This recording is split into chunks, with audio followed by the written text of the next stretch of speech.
Kumusta ang iyong financial life? Ikaw ba ay financially free? Ano ang ibig sabihin ng financially free o financial freedom?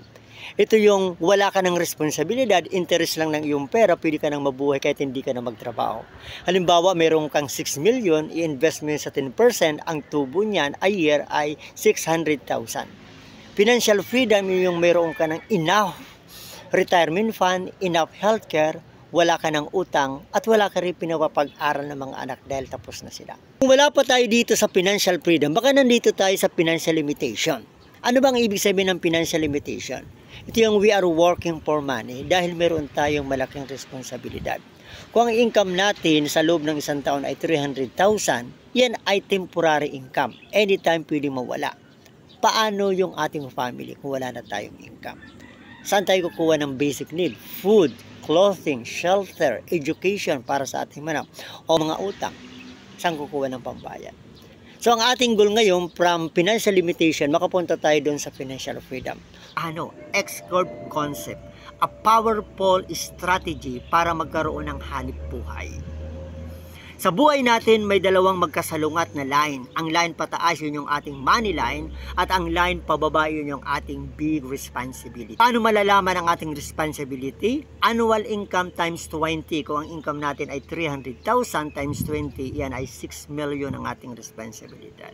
Tandaan natin, ang piso na maiipon natin ay kabawasan sa ating responsibilidad. Nakaipon tayo ng 1 piso, so ang responsibilidad natin ay 5,999,999 pesos. Ang goal natin ay maitaas natin ang ating money line para bumaba yung ating big responsibility. At ang X-curve ay mayroong 4 na stages. Stage 1, 0 ang ating ipon, malaki pa ang ating responsibilidad 6 million. Kapag nakaipon na tayo ng 2 million, ang responsibilidad natin ay bababa ng 4 million. Kapag nakaipon na tayo ng 4 million, ang responsibilidad natin ay 2 million. Kapag nakaipon na tayo ng 6 million, ang responsibilidad natin ay 0. Financial free na tayo. Kailan natin dapat maabot ang financial freedom? Kapag bata pa o kapag matanda na? Tama, kapag bata pa. Kaya't bilisan natin na makarating sa financial freedom kasi sa buhay natin mayroong 3 if na pwedeng mangyari. Number 1, what if we live too long? Nabuhay tayo ng mahaba pa pero wala na tayong pera. Dapat meron tayong investment and long-term healthcare. Understand how mutual fund, stock market work. Pangalawang if, what if we die too soon? Namatay tayo ng maaga, paano yung family natin? Dapat meron tayong life insurance. Know the right insurance. Between die too soon and live too long, number 3 if paano kung na-disability tayo, nagkasakit tayo, dapat meron tayong healthcare na magiging caregiver natin. So ang ating goal ngayon ay makarating tayo sa stage 4 o sa financial freedom ng mabilis. Paano? Understand how money work. Kung meron kang 100,000, nilagay mo yun sa 2%, after 36 years, meron ka ng 200,000.